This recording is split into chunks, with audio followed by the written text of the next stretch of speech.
समझ नहीं आ रहा था, क्या करूं? बहुत डर लग रहा था। अरे भावना, आ गए तू? चल जल्दी से कपड़े चेंज कर ले, मैं तेरे लिए खाना लगाती हूँ। मम्मी को बोलती तो कैसे बोलती, कुछ अच्छा नहीं लग रहा था। अरे भावना, तो अभी भी यही खड़ी है, कपड़े चेंज नहीं करने? ये ले पानी पी ले, जा जल्दी जाके कपड़े चेंज कर ले, मैं खाना लगाती हूँ। अब मैंने सोच लिया था, सही सोचा था या गलत मैं नहीं जानती थी, पर रास्ता यही नजर आ रहा था।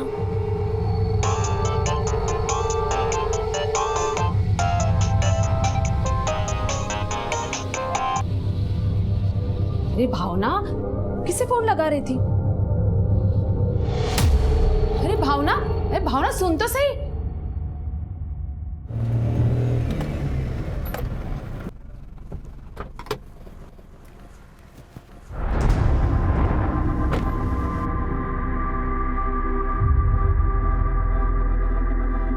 भाभी, भावना आ गई स्कूल से? अरे रघु स्कूल से तो आ गई है, लेकिन जब से आई है गुमसुम से बैठी है। अच्छा, कोई बात नहीं, अब मैं आ गया हूँ ना, देखना मुझे देखते खुश हो जाएगी।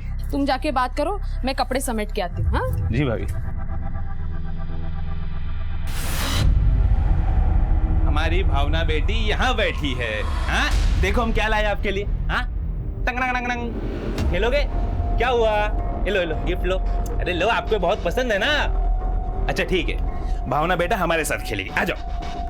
अच्छा चलो, हमको बताओ कौन मारा तुमको? कुत्ते ने काटा या बिल्ली ने काटा? मुझे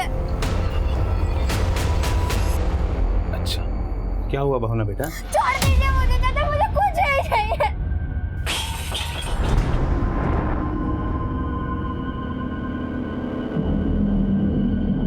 अरे क्या हुआ रघु?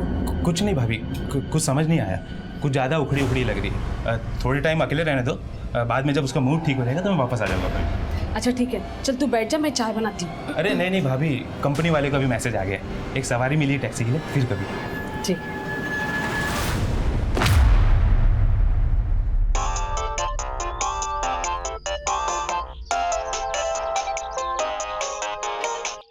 बीना, तुम्हें मालूम है ना कि हम ड्यूटी पर फोन नहीं उठा सकते।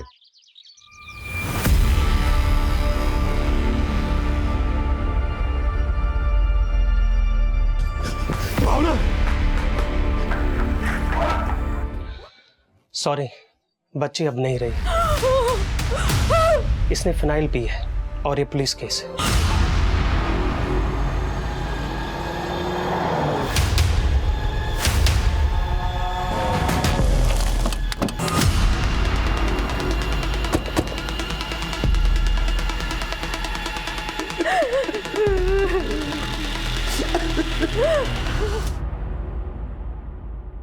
देखिए ना सर, हमारी बच्ची को क्या हो गया? मेरी बच्ची, मेरी बच्ची,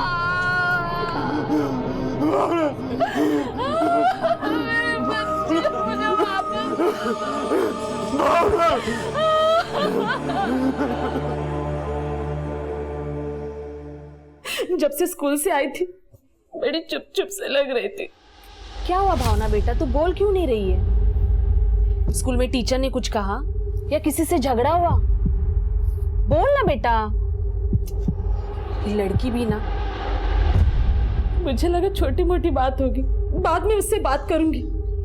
फिर मैं किचन में काम में लग गई, फिर बाद में भावना के कमरे में गई तो भावना, पड़ोसी आए, उन्होंने पास के डॉक्टर को बुला। तब तक मेरी भावना। भैया भैया, ये सब क्या हो गया भैया? रघु देखना, हमारी भावना, सब क्या हो गया? ये कौन?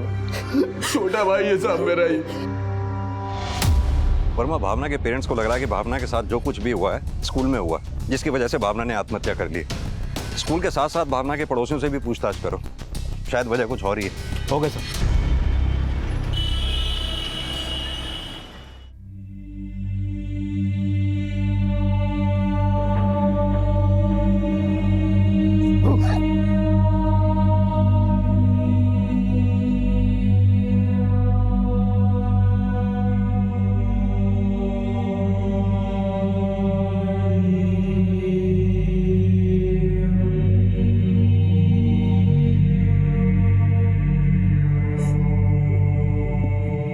भावना।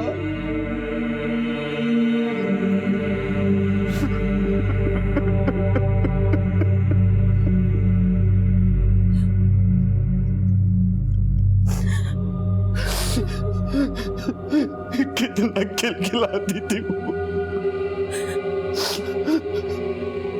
और आज न जाने क्या हो गया उसे कि तेरे घर में रहते हुए उसने पी लिया और तुझे पता तक नहीं चला।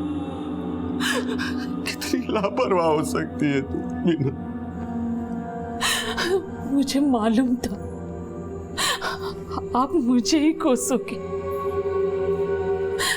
पर मैंने उससे बात करने की कोशिश की थी,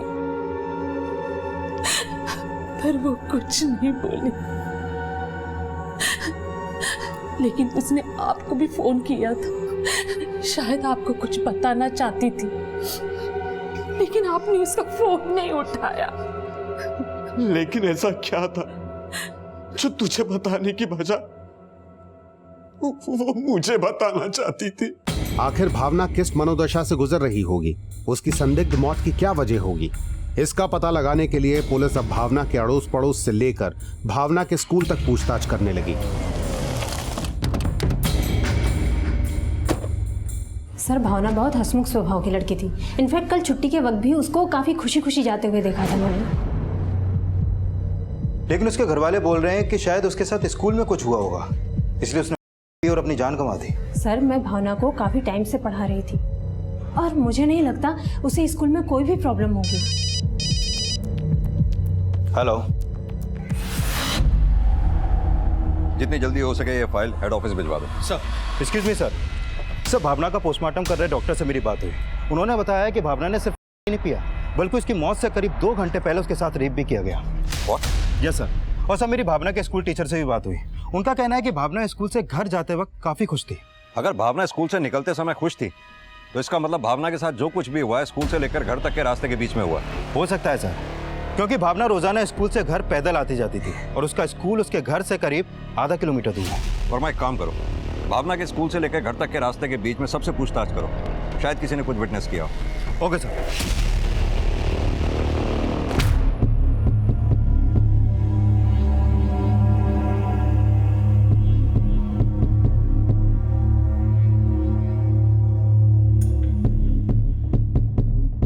क्या भावना के साथ? जी, क्या आपको किसी पे शक है या आस पड़ोस में कोई ऐसा जो भावना के साथ? साहब, हमारी समझ में तो कुछ नहीं आ रहा। अच्छा, एक बात बताइए, भावना के स्कूल से आने के बाद क्या कोई घर में आया था? सब भावना के चाचा के अलावा और कोई नहीं आया था। ये भावना का चाचा रघु आप लोगों के साथ रहता है? नहीं साहब, वो अलग रहता है। भावना की माँ के बयान से ऐसा लग रहा है कि भावना के साथ जो कुछ भी हुआ वो भावना के चाचा रघु की वजह से हुआ, क्योंकि भावना के स्कूल से आने के बाद अचानक से वो घर आया और फिर अचानक से घर से चला भी गया। कि भावना के चाचा रघु के बारे में अच्छी तरह से पूछताछ करो। Okay sir.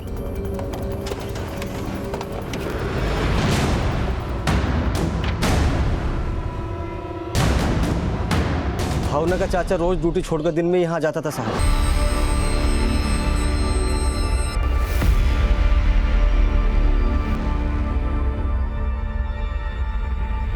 सर, भावना का चाचा रघु हेलो कैब के लिए टैक्सी चलाता है। जब मैंने उसका कॉल रिकॉर्ड चेक किया तो पता चला कि भावना के स्कूल की छुट्टी के टाइम उसका फोन भावना के स्कूल वाले एरिया में ही एक्टिव था। सर, भावना के पड़ोसियों ने भी उसको लेकर अजीब तरीके के बयान दिए। वर्मा, कहीं ऐसा तो नहीं इस रघु की अपनी भतीजी पे बुरी नजर हो? जो कांड वो घर पे नहीं कर पाया उसने बाहर करने की सोची हो, इसलिए भावना की स्कूल के छुट्टी के समय वो अपनी कैब लेकर वहां पहुंचा और भावना को कैब में बैठा के उसके साथ दुष्कर्म किया हो। और भावना जब घर पहुंची उसके पीछे पीछे ये रघु भी पहुंच गया हो।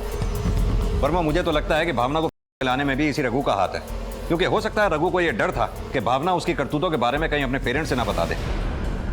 ये रघु जहां कहीं भी है इसे उठा के ले आओ। Okay sir. भाई साहब, काश आप फ़ोन उठा लेते तो शायद भावना आपको अपनी परेशानी बता सकती। मुझे तो कुछ बताया ही नहीं उसने।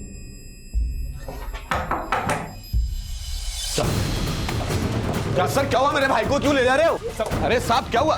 अरे साहब, आखिर बताइए तो सही, आप मेरे भाई को लेकर क्यों जा रहे हो? हमें आपके भाई पर शक है, शायद इसी ने भावना किया। नहीं साहब, नहीं साहब।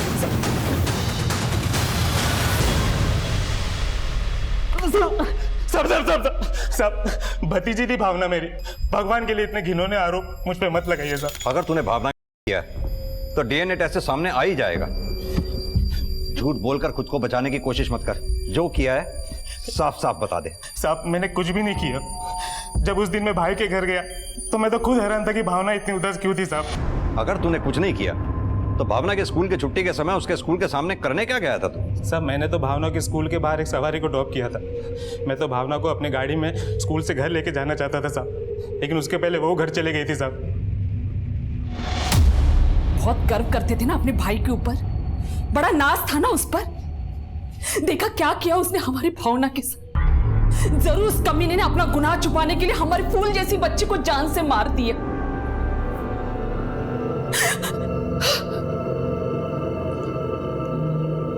मेरी फूल जैसी बच्ची को मार दिया।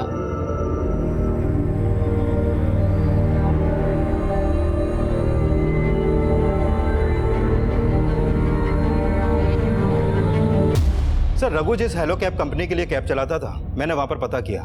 भावना की संदिग्ध मौत वाले दिन रघु ने वाकई में भावना के स्कूल के पास के एरिया में एक पैसेंजर को ड्रॉप किया था। लेकिन वर्मा, इससे यह साफ नहीं होता कि रघु ने भावना नहीं किया था। यस, रघु का डीएनए टेस्ट करवाओ। Yes sir. सर, भावना जिस स्कूल में पढ़ती थी उसके एक क्लासमेट के फादर आपसे मिलना चाहते हैं। बैठिए। कहिए, क्या कहना चाहते हैं आप? सर, मैं भावना के पास वाले मोहल्ले में रहता हूँ। पिछले 3-4 दिनों से मेरी बेटी आस्था काफ़ी गुमसुम सी रहती थी सर। स्कूल जाने से भी डरती थी। हमें लगा कि शायद स्कूल ना जाने का कुछ बहाना बना रही हो, इसलिए उसकी माँ ही पिछले 1-2 दिन से उसे छोड़ने और लेने जाया करती थी। लेकिन सर, कल अचानक उसने पेट दर्द होने की शिकायत की। क्या हुआ बेटा? क्या हुआ? बहुत दर्द हो रहा है पेट में। कुछ नहीं हुआ, कुछ नहीं हुआ। रोना नहीं। चलो। सर, जब हम आस्था को लेकर हॉस्पिटल गए तो डॉक्टर ने बताया कि उसके साथ हुआ है। और सर, जब हमें पता चला कि भावना के साथ भी ये सब हुआ था और उसने सुसाइड कर लिया, तो मैं आपको बताने चला आया सर। आपकी बेटी ने कुछ कहा? उसके साथ ये सब किसने किया? सर, वो कुछ नहीं बोल रही है। जब से हॉस्पिटल से आई बस पत्थर बनी हुई है सर।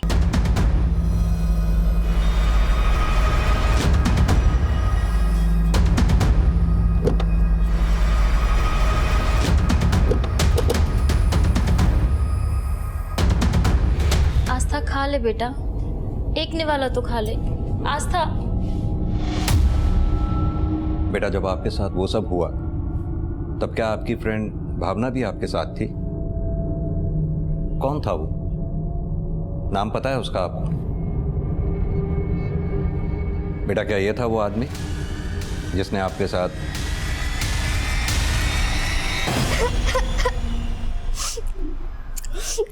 चुप हो जा, चुप हो जा बेटा, बस।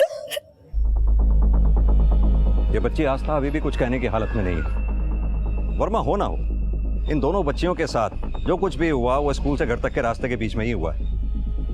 आस्था के फादर का भी कहना है कि पिछले 4 दिनों से आस्था गुमसुम सी लग रही थी। उधर भावना की मौत भी 3 दिन पहले ही हुई। कहीं ऐसा तो नहीं इन दोनों बच्चियों के साथ दुष्कर्म एक साथ एक ही दिन में हुआ, या फिर दोनों के साथ दुष्कर्म करने वाला कोई एक ही है, या फिर दोनों को पहले से किया जाता रहा? दोनों क्लासमेट भी थी। सर, हो सकता है कि वो रघु ही हो। हाँ, हो सकता है, लेकिन भावना तो अब रही नहीं। और इन दोनों बच्चियों के साथ जो कुछ भी हुआ है वो सिर्फ आस्था ही बता सकती है। वर्मा, मुझे लगता है आस्था से बात करने के लिए हमें काउंसलर की मदद लेनी चाहिए। लंच में खाना खाना है तो पिटाई लगेगी। चलो मम्मी को बाय करो। बाय। क्या हुआ? क्या सोच रही हो?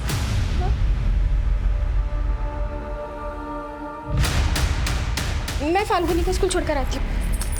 अरे ले। हाँ।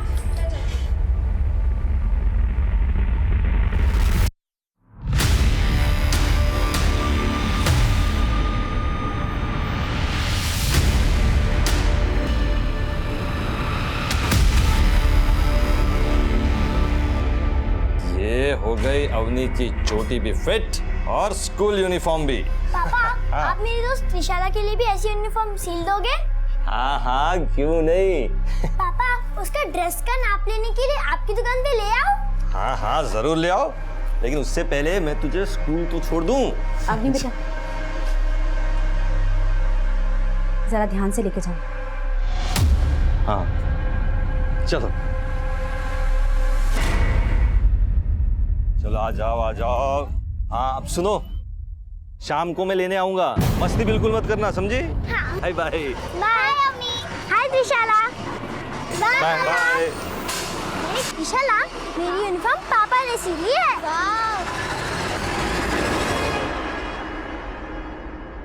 बच्चों, आज मैं आप सबको गुड टच और बैड टच के बारे में समझाऊंगी। आजकल के माहौल में हमें किससे बात करनी चाहिए और किसको अवॉइड करना चाहिए, ये समझना हमारे लिए बेहद ज़रूरी है, चाहे वो अनजान हो या फिर कोई आपकी जान पहचान वाला। अगर कोई आपको गलत तरीके से या गलत जगह टच करने की कोशिश करे तो मतलब वो बैड टच है और आपको तुरंत ऐसे आदमी से सतर्क हो जाना चाहिए।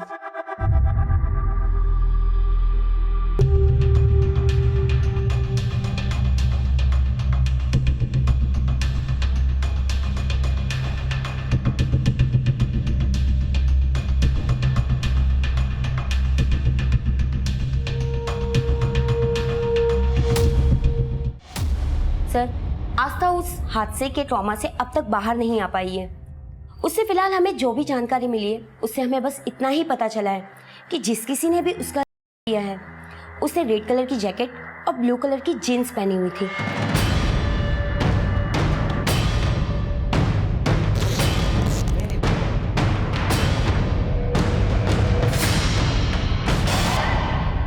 मुझे लगता है कि उससे और कुछ भी पता करने के लिए हमें थोड़ा इंतजार करना होगा। ठीक है, थैंक यू मैम। आइए।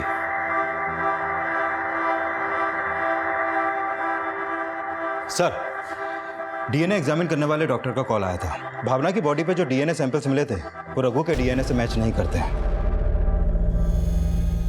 यानी कि भावना और आस्था का करने वाला कोई और ही है।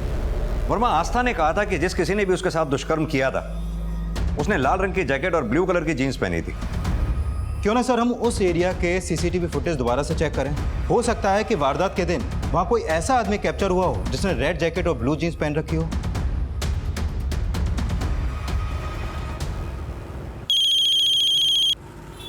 हाँ वर्मा, बोलो। सर, लोनी रोड के एक दूसरे स्कूल में पढ़ने वाली लड़की की शिकायत आई है। उसका नाम मेधा सिंह है। लोनी रोड के नगर निगम स्कूल में पढ़ती है। स्कूल से घर जाते वक्त उसके साथ करने की कोशिश की गई। वर्मा, हो सकता है मेधा करने की उसी ने कोशिश की है जिसने भावना और आस्था किया।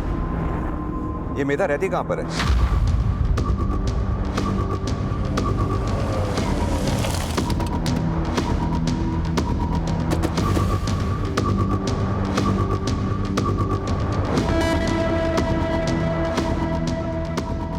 सुनो, ये मेधा का घर कौन सा है?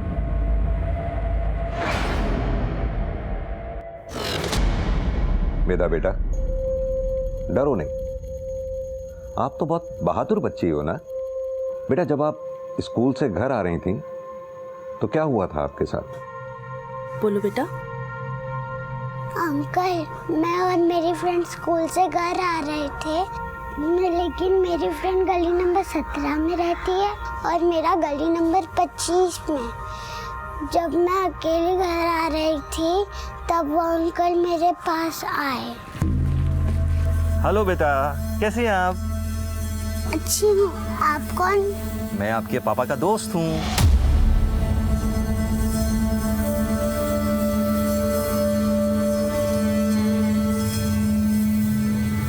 अंकल, फिर मैंने घर आके पापा को सब कुछ बता दिया।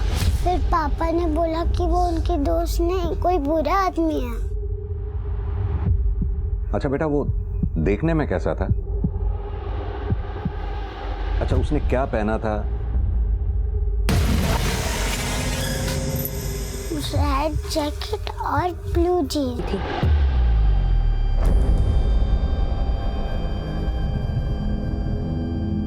सर, बच्ची को इसी जगह लाया गया था। हमने यहाँ आसपास में उसके बारे में पता लगाने की कोशिश की लेकिन कुछ भी पता नहीं चला। चलो सर, बच्ची को इसी जगह करने की कोशिश की गई थी। वर्मा, उस लाल जैकेट और नीली जीन्स वाले का भावना और आस्था के घर के आसपास भी कुछ पता नहीं चला। लेकिन इस एरिया के आसपास जितने भी सीसीटीवी हैं सबकी फुटेज कंगाल डालो। हो सकता है शायद वो यहाँ कहीं कैप्चर हुआ हो। एरिया के जितने भी हिस्ट्री शीटर हैं सबको उठाओ, मेधा से उनकी पहचान करवाओ। मामला बहुत सेंसिटिव है। भावना, आस्था, मेधा और न जाने उनके साथ साथ कितनी लड़कियों का शारीरिक शोषण हुआ होगा और उनके माँ बाप ने कंप्लेंट भी फाइल नहीं की होगी। Okay sir. एरियाज के सभी हिस्ट्री शीटर्स को राउंड अप करके मेधा से उनकी पहचान करवाने की कोशिश की गई, लेकिन वो ब्लू जीन्स और रेड जैकेट पहनने वाला आखिर था कौन, ये अब भी रहस्य बना हुआ था।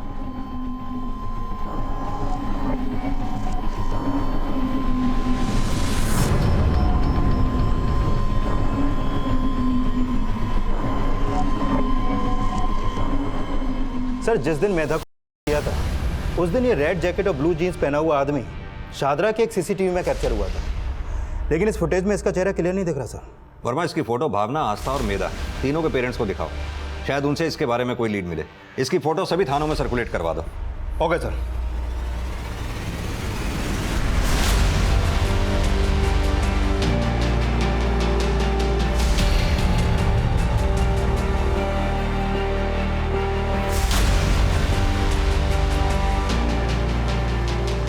देखिए, हमें शक है कि शायद इसी आदमी ने भावना को किया होगा। आप लोग इसे ध्यान से देखिए और मुझे बताइए कि क्या आप लोग जानते हैं इसे? नहीं सर। तुम जानते हो इसे? नहीं सर। नाश्ता करो, फिर होमवर्क भी करना है। मम्मा। आ गए आप?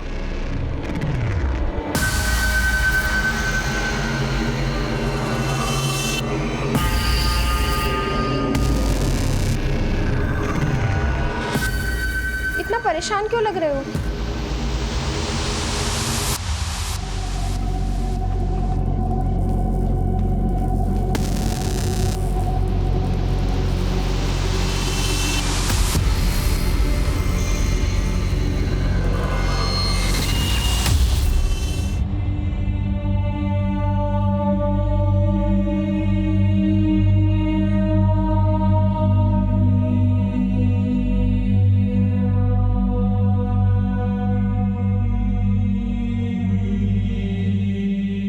सर, भावना ही नहीं बल्कि मेधा और आस्था के पेरेंट्स ने भी उस रेड जैकेट और ब्लू जीन्स वाले आदमी को नहीं पहचाना है। लेकिन सर, मैंने दिल्ली के पिछले 1 साल के जुड़े केसेस के बारे में पता किया। सर, दिल्ली में स्कूल जाने वाली करीब 60 लड़कियों के साथ केस फाइल हुए, जिनमें उनको तभी शिकार बनाया गया जब वो स्कूल से घर जा रही थी। 60 केसेस? इन केसेस में कोई गिरफ्तारी हुई? नहीं सर, इन केसेस में अभी तक ये नहीं पता चल पाया है कि उन लड़कियों को कौन करता था। लेकिन सर, मैंने कुछ विक्टिम से भी बात करने की कोशिश की। उनमें से कई बच्चियों ने बताया कि उनका रेड जैकेट और ब्लू जीन्स में ही होता था। सर, मुझे तो लगता है कि ये कोई साइको ही है जिसका मोडस ऑपरेंडी भी सेम है, क्योंकि कई बच्चियों से बात करने में पता चला कि वो बच्चियों को गिफ्ट देकर उनको ये कहकर बहलाता है कि वो उनके पापा का दोस्त है। हैरानी की बात तो यह है कि पिछले 1 साल से एक ही आदमी रेड जैकेट ब्लू जीन्स पहन के दिल्ली के आसपास अलग अलग एरियाज में छोटी छोटी बच्चियों को अपना शिकार बना रहा है और अभी तक उसकी पहचान नहीं हो पाई है। सर, हमने एरिया के सभी हिस्ट्री शीटर्स को राउंड अप करके मेधा से उनकी पहचान कराने की कोशिश की, लेकिन मेधा ने किसी को भी आइडेंटिफाई नहीं किया। और ये भी तो हो सकता है कि दिल्ली का रहने वाला ही ना हो। अक्सर देखा गया है दिल्ली में कई लोग रोजाना दिल्ली के आसपास की स्टेट से आते हैं, जैसे यूपी, राजस्थान, हरियाणा, पंजाब, उत्तराखंड वगैरह वगैरह। हो सकता है ये आदमी भी दिल्ली के आसपास की किसी स्टेट का हो। वर्मा, अपनी जांच का दायरा बढ़ाओ। दिल्ली के आसपास के एरियाज में जितने भी रेप्स और मोलेस्टेशन के केसेस हुए हैं, उनमें जितने भी संदिग्ध लोग हैं, हिस्ट्री शीटर्स हैं, सबकी लिस्ट बनाओ। हो सकता है इस मोलेस्टर का वहाँ से कोई क्लू मिले। और हाँ, एक प्रेस रिलीज जारी करो, लोगों को इस से सावधान रहने को कहो। हमें किसी भी हाल में उन दूसरी बच्चियों को का शिकार होने से बचाना है। Okay sir. हाँ बोलो। त्रिलोकी, तुम कहाँ हो? अरे दुकान में हूँ, काम कर रहा हूँ। बोलो। क्या?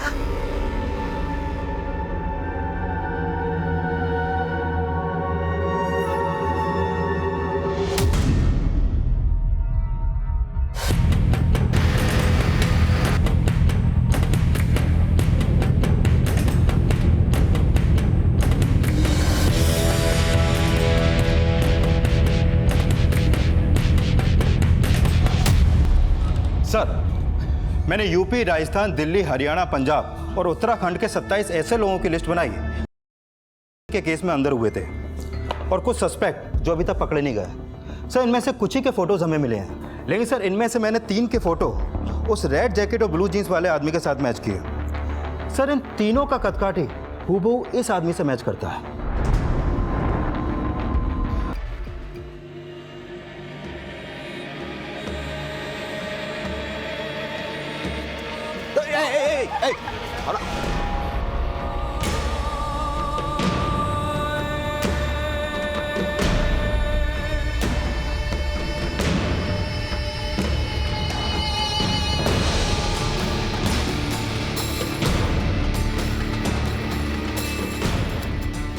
बेटा अवनी बोलो क्या हुआ?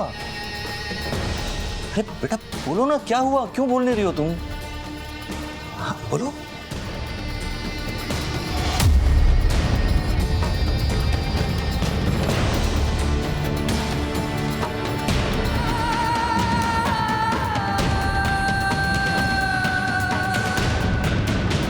बोल, तूने किया ना सब? बोल। मैंने नहीं किया माँ कसम, मैंने नहीं किया।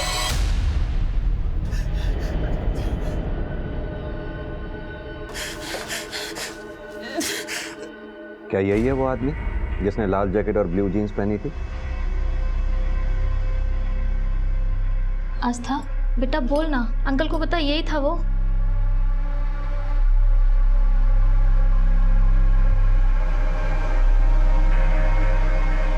ये बेटा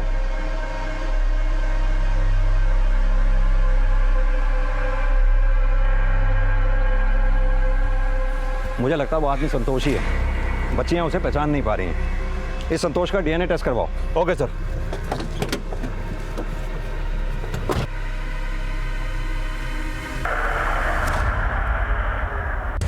साहब मैं जब से बाहर आया हूँ मैंने कोई गलत काम नहीं किया साहब, माँ कसम।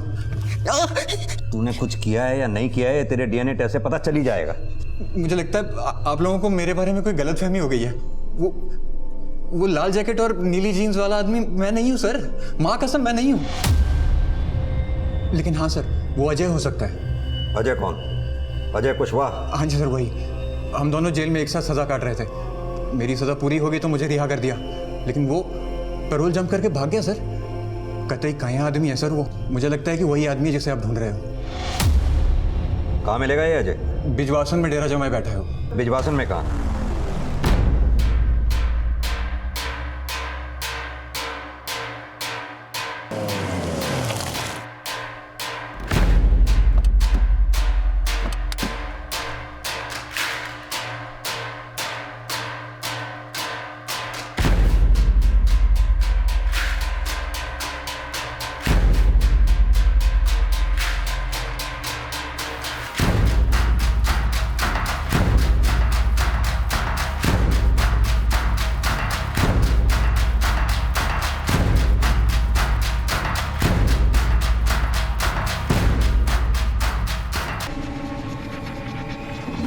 ये मनिंदर शायद रुड़की में हो सकता है। अपने आदमियों से इसकी जल्दी जल्दी खबर निकलवाओ।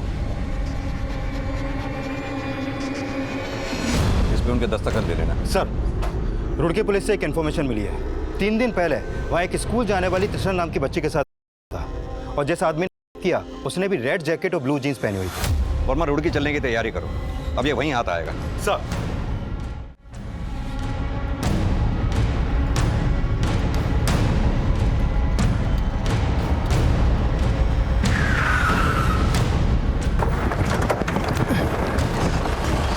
सर इधर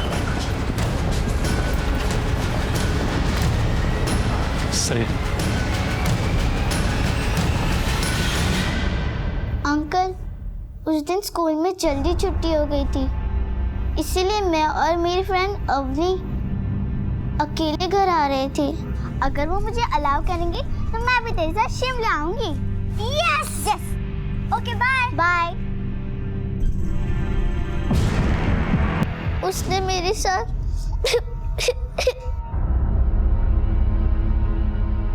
सर इस बच्ची त्रिशाला के साथ ही नहीं, इसके दोस्त अवनी के साथ हुआ था। क्या? हाँ सर। सर त्रिशाला के केस का जब हमें पता लगा था तो उसी के साथ हमें अवनी के केस के बारे में पता लगा। सर मुझसे पूछताछ करने के लिए उसके घर भी गए थे, लेकिन उसकी फैमिली ने केस फाइल करने से मना कर दिया था। साहब हमें कोई केस नहीं करना है, हमारी बेटी की इज्जत का सवाल है। आप लोग प्लीज चले जाइए। देखिए आप हमारा विश्वास कीजिए, हम आपकी बच्ची का नाम मीडिया में डिस्क्लोज नहीं करेंगे। उसका मेडिकल करवाना बहुत जरूरी है। हमें कोई मेडिकल नहीं करवाना है। आप लोग प्लीज यहाँ से चले जाइए, मैं हाथ जोड़कर कहती हूँ।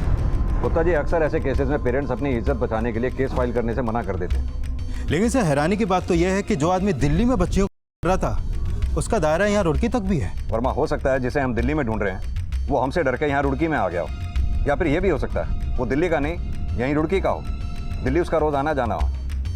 गुप्ता जी माना कि अवनी के पेरेंट्स ने केस फाइल करने से मना कर दिया, लेकिन वी नीड दैट मैन जिसने रुड़की में ही नहीं दिल्ली में भी कई बच्चियों को अपना शिकार बनाया। उसका फोटो भी हमारे पास कैप्चर हुआ था। आप पता लगाइए कि वो कौन था। जरूर सर।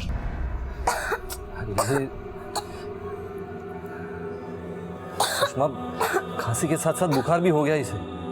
दिन ब दिन तबीयत बिगड़ती जा रही है इसकी। मुझे तो डर लग रहा है, इससे पहले भी टीबी हो चुकी है, कहीं फिर से। ऐसा मत कहिए। नमस्ते भाई साहब। नमस्ते। नमस्ते भाई साहब। भाभी नमस्ते। क्या हो गया, बच्चा बीमार हो गया? कोई बात नहीं, जल्दी ठीक हो जाएगा, है ना? भाई साहब हुआ क्या है? कुछ समझ में नहीं आ रहा है प्रमोद जी। देखिए ना, अवनी की तबीयत दिन ब दिन और बिगड़ती जा रही है। मुझे तो लग रहा है इसे दिल्ली के अस्पताल लेकर जाना पड़ेगा।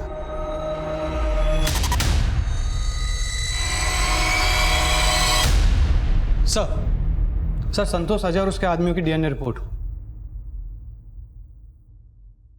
सर इनके डीएनए भावना की बॉडी पर मिले डीएनए से मैच नहीं करते। और इस मनिंदर की कोई अपडेट? सर खबरों को काम पर लगा रखा है, लेकिन अभी तो कोई इन्फॉर्मेशन हाथ नहीं लगी। ठीक है, तुम जाओ। सर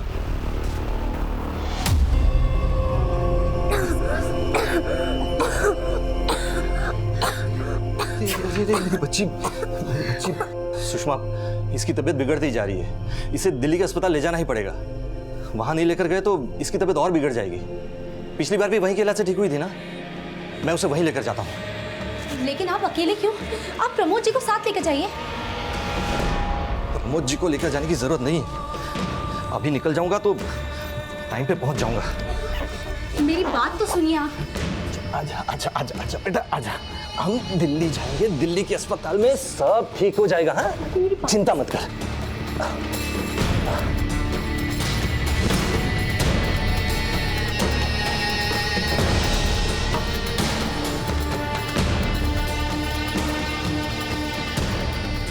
वंदना, प्रमोद जी कहाँ है?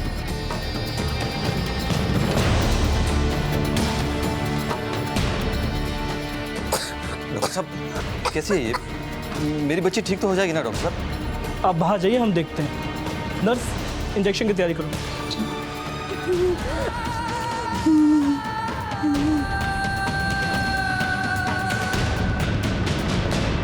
सर 7 मार्च को जिस दिन भावना का हुआ था, उस दिन उस रेड जैकेट और ब्लू जींस वाले आदमी को निजामुद्दीन स्टेशन के पास वाले मार्केट में देखा गया था। इसमें वहां की फुटेज ये देखिए सर।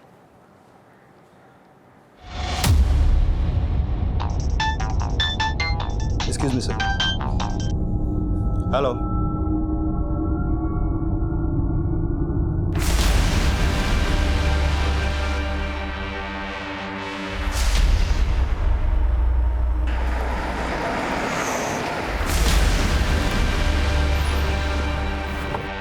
ये इंजेक्शन ले आइए केमिस्ट से।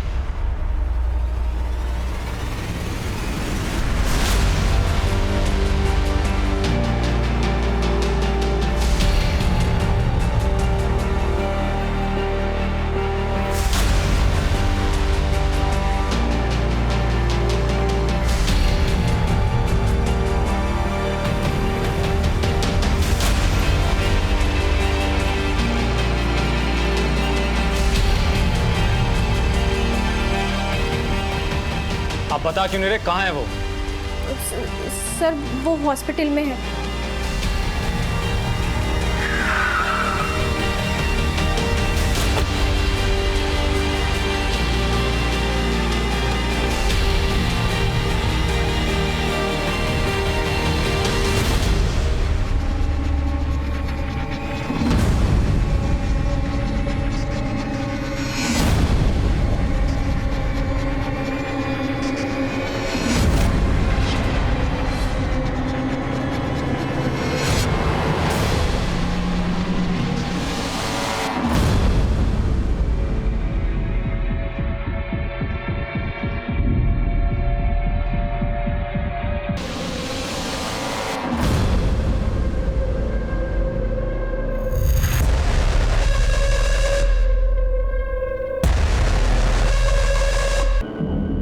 सर तिलोक भाई साहब पहले दिल्ली में ही रहते थे। घर में इतनी अच्छी बीवी और एक प्यारी बच्ची होने के बावजूद सर पता नहीं उनका कैसे दिमाग खराब हो गया जो वो ये सब गंदा काम करने लगे। आपके भाई ने एक दो नहीं बल्कि कई लड़कियों को किया और आप सब कुछ जानते हुए भी उसे अब तक बचा रहे थे। साहब उन्होंने कहा था कि उन्होंने सब कुछ छोड़ दिया है। दिल्ली में कई लोगों ने त्रिलोकी जी की शिकायत की कि उन्होंने उनकी बच्चियों के साथ, हमारी बहुत बदनामी हो रही थी। एक बार उन्हें पुलिस भी पकड़ कर लेकर गई। फिर मैंने उनकी बहन और इनके पति प्रमोद जी को बताया। शर्म कीजिए भाई साहब, आपकी खुद की छोटी सी बच्ची है और आप खुद ही। प्रमोद जी, मैं भगवान की सौगंध खाता हूँ, ऐसी गंदी हरकत फिर कभी नहीं करूँगा। सर, त्रिलोक भाई साहब बहुत अच्छे टेलर थे, इसलिए प्रमोद जी ने उन्हें कुछ रकम उधार देकर एक टेलर की दुकान खुलवा दी और ये घर किराए से भी दिलवा दिया था। हमें लगा कि वो सुधर गए हैं, लेकिन सर जब हमने अखबार में 2 बच्चियों की खबर पढ़ी तो हमें शक होने लगा। साहब वो हर शुक्रवार या शनिवार को दिल्ली टेलरिंग का सामान लेने के लिए जाते थे। फिर प्रमोद जी उन पर नजर रखने लगे। तो अवनी की दोस्त त्रिशाला के साथ भी, उसने अपनी बेटी अवनी के साथ भी? नहीं साहब नहीं, मैं कसम खा के कहता हूँ, मैं अपनी बेटी के साथ कुछ नहीं किया मैंने सर। साहब अवनी के साथ कुछ नहीं हुआ था, बल्कि उसे पता चल गया था कि उसकी दोस्त त्रिशाला का उसके पापा ने किया है, क्योंकि वो जानती थी कि रेड जैकेट और ब्लू जीन्स उसके पापा के पास थी। इसीलिए मैंने ये बात फैलाई कि अवनी का भी हुआ है, ताकि त्रिलोकी जी ना पकड़े जाए। मैंने अवनी को बोला कि अगर हमने ऐसा नहीं किया तो पुलिस पापा को अरेस्ट कर लेगी। उसने मेरी बात मान ली, लेकिन उसे इस बात का इतना बड़ा धक्का लगा कि उसके पापा ये सब। मुंडी मत झुका, ये बता और कितनी बच्चियों का शिकार बनाया तूने? बोल। बहुत है साहब,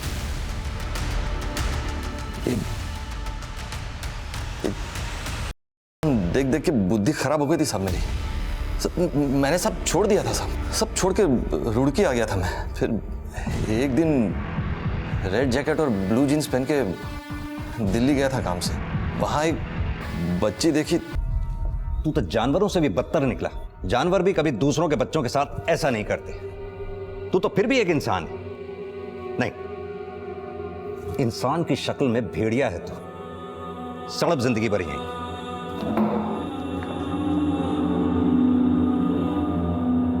त्रिलोकी ने हमेशा अपने परिवार को शर्मसार किया, लेकिन फिर भी उसके परिवार ने उसे बचाने की कोशिश की। कहते हैं जब दूसरों को तबाह करने वाला हमारी ही चौखट के अंदर हो तो उसे बचा के तबाही ही हाथ लगती है।